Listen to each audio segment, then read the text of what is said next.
우리 그 시쳇말로 우리가 사랑에 목숨 건다 이런 말 하지만요. 정말 이런 행동을 했다가는요. 자칫 큰 화로 이어질 수 있다는 거 명심하시기 바랍니다. 홍순빈 아나운서. 네, 지난 7월 22일 새벽 3시경에 있었던 일입니다. 네. 부산 기장군의 한 아파트 베란다 난간에 네. 21살 여성이 매달립니다. 네. 다행히 목숨은 건질 수 있었다고 하는데요. 그 구조 영상 확인해 보겠습니다. 네, 지금 붉은 빛을 보니까 119 구조대원이 출동을 한 것 같아요. 3층에 이제 한 여성이 매달려 있습니다. 위층에서 한 남성이 붙잡고 있고요. 아래층에서는 구조대원이 대기를 하고 있는데 자세히 이 여성이 하는 얘기를 들어보면 뭐 엄마 살려줘 이런 얘기를 들으실 수 있고요. 밑에서 구조대원은 아래서 받쳐주고 있으니까 좀만 기다려봐 이렇게 얘기를 하고 있습니다. 그리고 위에서 이 여성을 간신히 손으로 붙잡고 있던 남성 뭔가 여성과 좀 어색한 사이라고 하는데 그건 잠시 후에 공개를 하도록 하고요. 구조대원이 그래도 재빨리 출동한 덕분에 아래서 잘 받쳐줘서 이 아랫집 베란다를 통해서 여성이 목숨을 구하게 됩니다. 네.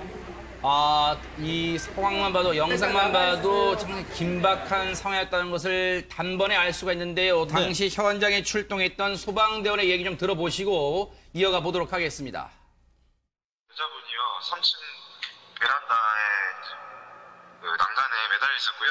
근데 다리는 밑에 층에 약간 데이고 있었어요. 그래가지고 저희가 갈 때까지 떨어지지 않고 버틸 수 있었고요. 그리고 저희가 이쪽에서는 남자친구 어머님이 손을 잡고 있어가지고 저희가 바로 밑에다가 간이 엘리베이터를 깔고 나머지 구조대원들은 이제 3층하고 2층 올라가가지고 구조하려고 급하게 올라가는 상황이었어요. 한밤중에 아파트 주민분들도 놀란 가슴을 쓸어내렸을 것 같은데, 염 의원님, 네. 여기서 궁금한 게 있어요. 대체 저 여성은 저 시각에 아파트 저 베란다 난간에 왜 매달려 있던 겁니까? 일단 술 먹다가 일어난 사고로 확인이 되고 있습니다. 아하. 그러니까 당시에 그 여자분하고 네. 사귀던 남자친구 가족분들, 남자친구도 있었겠죠. 같이 술을 먹고 있는 과정에서 네. 남자친구 가족 중에 일원이 헤어져라 이런 식으로 얘기를 하셨대요. 네. 그러니까 여기 이제 열이 받으니까 감정이 격분이 돼서 죽겠다고 이제 뛰어내리신 건데, 네. 근데 이게 제가 좀 하나 말씀드린 건 3층입니다. 이게 네. 3층하고 2층 사이에 이제 매달려 있는 상황이었는데. 보통 이 동영상이 나오고 났더니 댓글을 보니까 3층에 떨어져 죽겠냐, 저거는 쇼하는 거다, 뭐 이런 식으로 댓글이 막 올라와 있더라고요. 네. 근데 제가 분명히 시청자분들 말씀드린 건 2층에서 떨어져 사망한 사건이 있어요. 머리를 다친다던가 뭐 경추나 요추가 부러지면 사망할 수도 있기 때문에 네. 이걸 단순하게 그냥 3층에서 시위했다 이런 식으로 표현하는 건 좀 아닌 것 같고요. 아이고. 다만 이 여성분도 본인이 그러니까 분노가 발생했을 때 말로 표현을 한다던가 잠깐 숙였다가 다시 한번 얘기하는 이런 방식을 펴야 되는데, 네. 제가 볼 때는 극단적인 방식으로 본인의 어떤 분노를 표출하는 네. 이런 패턴이 술을 통해서 이루어지지 않나 이런 생각이 들고요. 네. 이 부분은 본인한테도 위험할 뿐만 아니라 주변 사람들도 위험하게 하는 행위이기 때문에 네.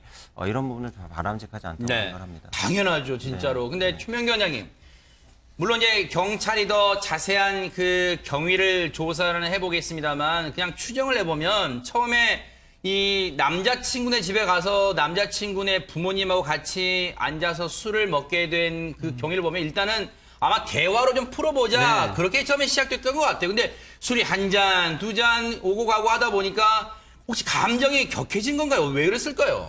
그러니까 전반적으로 아마 결혼에 대해서 호의적이진 않은 상황이었던 것 같아요. 네. 제 추측에는요. 네. 그러다가 보니까 이 여성과 남자친구는 이제 남자친구의 가족을 설득하기 위해서 갔겠지요. 설득하기 위해서 가던 중에 전부 다 술을 먹다가 보니까 전부 다 이제 어떤 어떤 예의며 중간에 어떤 말이 점점 더 또 격하게 나오고 가능성이 이제 높은 거고요. 네. 그러다가 보니까 이제 여성의 입장에서는 이 상황에서 이제 첫 번째는 아마 이 여성은 이 남성이랑 꼭 결혼해야만 되는 사정이 있었던 것 같아요. 네. 그렇기 때문에 그렇기 때문에 이제 나는 끝이다라는 생각도 들으면서요.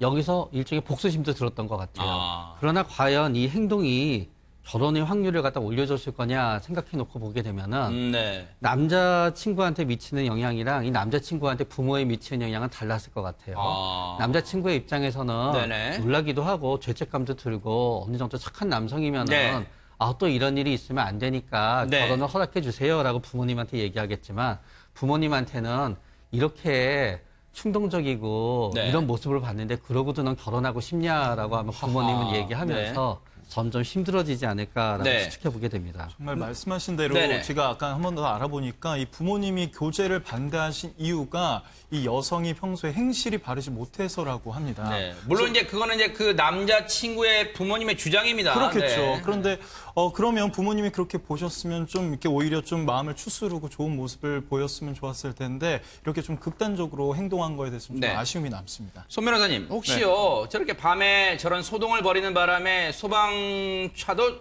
출동하고, 소방대원도 출동하고, 주민분들도 놀란 가슴을 쓸어냈을 텐데, 혹시 저 여성이 지금 다행히 뭐 아무런 피해는 없었습니다만은, 혹시 뭐 처벌될 수 있거나 그런 경우가 있습니까? 글쎄요, 저 행위 자체가 범죄라고 보이죠. 어려운 측면이겠고요. 다만 구조하는 과정에서 뭐 아랫집도 그렇고 기타 다른 집에 좀 불편을 좀 끼쳤지 않겠습니까? 네네. 만약에 그 부분에 대해서 문제를 제기를 한다면 네. 아랫집에서 뭐 여러 가지 조치를 취할 수 있겠습니다만 네. 상황상 그렇게까지 하지는 않을 것 같고 네. 뭐 아직까지 뭐 인정이 또 많이 남아 있으니까요. 아하. 하지만 혹시라도 저런 행동이 뭐 한두 번이 아니고 반복되었다라고 한다면은 피해를 입었던 인근 뭐 이웃집에서도 네. 조치를 취할 수도 있겠죠. 네. 지금 네, 여기서 끝날 문제가 아니라 저 여성이 앞으로도 혹시라도 극단적 행동을 할 가능성을 배제할 수 없잖아요. 그래서 저 여성분에 대해서는 당분간은 좀 애정 어린 관심으로 좀 지켜봐야 될 것 같다는 생각도 해봅니다. 대화로 보세요, 대화로. 대화가 제일 중요합니다.